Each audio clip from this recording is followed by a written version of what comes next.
Hi hello नमस्कार, श्री स्वामी समर्थ. मी अनुराधा आणि स्वागत आहे तुमचे आपल्या चॅनलमध्ये. तर आजच्या व्हिडिओमध्ये आपण संक्रांतीनिमित्त हळदी कुंकवासाठी छोटीशी अशी रांगोळी पाहणार आहोत आणि त्यासोबतच रांगोळी काढता काढता आपण संक्रांती सणाबद्दल माहितीसुद्धा ऐकणार आहोत. तर चला व्हिडिओला आपण पटकन सुरू करूया. पण त्यापूर्वी जर तुम्ही चॅनलवर नवीन असाल तर चॅनलला सबस्क्राईब करा. व्हिडिओ शेवटपर्यंत पहा, आवडला तर लाईक करा. तर चला सुरुवात करूया. तर संक्रांतीचा हा उत्सव निसर्गाचा उत्सव आहे. पौष महिन्यात सूर्य मकर राशीमध्ये प्रवेश करतो, म्हणून या उत्सवाला मकर संक्रांत असं म्हणण्यात येते.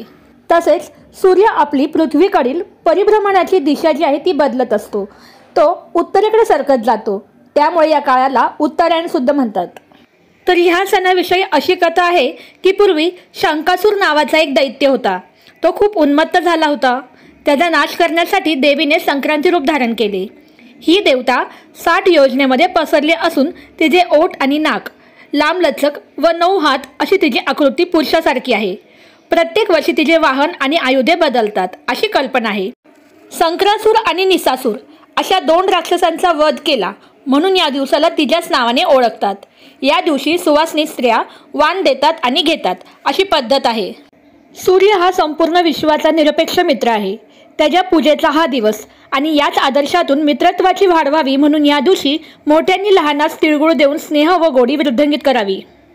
भारतीय संस्कृतीत स्त्रिया उगवत्या सूर्याच्या प्रतीकाचा रंग असलेले कुंकू माती लावतात, त्यामुळे हा सूर्याचा सण मानतात. या दिवशी घरोघरी स्त्रिया हळदी कुंकू समारंभ करतात.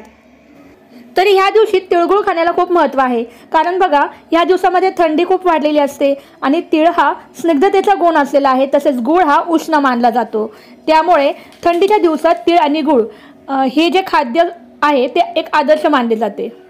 तसेच बघा, आपल्या मराठी संस्कृतीमध्ये ह्या जानेवारी महिन्यामध्ये पौष महिन्यामध्ये संक्रांतीनंतरच्या दुसऱ्या दिवसापासून रथसप्तमीपर्यंत हळदी कुंकवाचा कार्यक्रम घरोघरी केला जातो. सौभाग्य वाढवण्यासाठी या उपक्रमामध्ये सुवासिनी वाण लुटतात. तसेच या निमित्ताने आपल्या आसपासच्या महिलांना, आपल्या सगळ्या सोयऱ्यांना, मैत्रिणींना आमंत्रण देऊन एकत्र येऊन एकमेकांच्या सुखदुःखांची विचारपूस केली जाते. पूर्वीच्या काळी ग्रामीण भागामध्ये शेतामध्ये यावेळी तयार होणाऱ्या कोवळ्या गव्हाच्या ओंब्या, बोरे, उसाचे तुकडे, गाजर, हरभऱ्याचे कोवळे घाटे असे पदार्थ एकमेकांना दिले जात. पेशव्यांच्या काळामध्ये हळदी कुंकवाचा कार्यक्रम स्त्रियांमार्फत पेशवे करून घेत असत. शेतकरी ह्या दिवशी शेतात सीता मातेला नैवेद्य देत असतो. शेतामध्ये मधोमध एक खड्डा खणला जातो आणि एक व्यक्ती जेवेल एवढे अन्न त्या शेतामध्ये त्या खड्ड्यामध्ये टाकले जाते आणि तो नैवेद्य दाखवला जातो सीता मातेला आणि प्रार्थना करतात की माते तू हे घे आणि तुझे मला दे. अशा पद्धतीने ग्रामीण भागात हा संक्रांती सण साजरा केला जातो. या दिवशी तिळगुळ देऊन असे म्हणले जाते की तिळगुळ घ्या आणि गोड गोड बोला. तर सूर्य भगवान जे आहेत ते आपल्या सगळ्या प्राणीमात्रांचे प्राणदात आहे.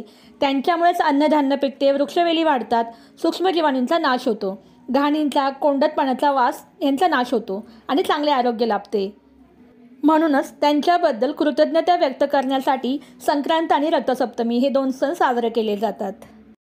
तर बघा, तुमच्यासोबत बोलता बोलता माझी रांगोळीसुद्धा कंप्लीट होत आली आहे. इथे मी एक सर्कल काढून घेतलं होतं. साईडला एक पतंगाची आकृती काढली आहे, कारण ह्या दिवसामध्ये पतंग उडवण्याला खूप महत्त्व आहे, म्हणून मी ह्या रांगोळीमध्ये पतंगसुद्धा दाखवला आहे. तसेच संक्रांतीला हळदी कुंकू केले जाते, त्यामुळे मी इथे हळदी कुंकाच्या 2 बघा इथे आकृती काढलेल्या आहेत आणि शृंगाराचा सण आहे त्यामुळे इथे नथ काढलेली आहे. तर अशा पद्धतीने एकदम सिंपल आणि सोपी छोटीशी अशी रांगोळी काढण्याचा प्रयत्न केला आहे.